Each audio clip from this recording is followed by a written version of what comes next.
Online Manipuri numidangi pau yengbiriba pumnamang puthoi laisramna khurumjari ahanbada maroiba pau Arambai Tengol Luchingpurel Korounganba Khuman update gi lakhocherake hayeng konungda ining thauga yauraga pangal gi luf singa wari sanasi haikre aduna aremada irang sagat kumsi maduna phava amata pura oi Arambai Tengol Luchingpurel Korounganba Khuman update gi lakhocherake ai wakhal yaudaba mi nate aina video namdana oksa pijadau nate mathong maram khangdana irang sagat kumsi molest tawi hariba nupa Hauzik social media da Tom TV ki microphone logo yawa video ama viral orakliba adu Tom TV na pau oina phongkiba pau nate masida miyana Tom TV bulana ubidana ba Tom TV ki maikai degi nongukna haijari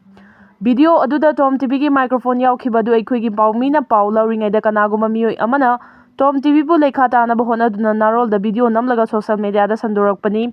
viral orakliba video asina Tom TV da atopa singna lana uba yanba phibam ama ohele Thawong asi kanagumba kangbu kharana atamnana Tom TV bu mai khuna ba chathaba thawong oigani haina thajai miyam da ethical oiba pau pinaba Tom TV na matam pumna makta lebli haina Tom TV gi maikai digi miyam da thamjari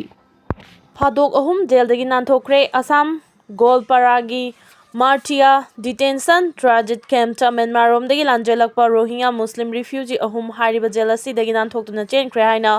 Assam Police ki pawamana Sengdorakli hariba Rohingya Muslim refugee ahum asi tha asigi ani gi numidangda amambagi khudong chaba lauduna Martia jail gi wall adu kakhatuna nanthoklaga chenba oirambi yai hari jail asi dagi nanthoktuna chenkraba Rohingya Muslim refugee ahum adudi Bodi Alam Mustafa Kamal amasung Abdul Kader Kawi hari makoi hum jail asi dagi nanthokuna chenkre haiba khanglakpasi jail asi gi official singna inmate singi attendance register check tawada khanglakpani hairi jail asi dagi nanthokuna chenkraba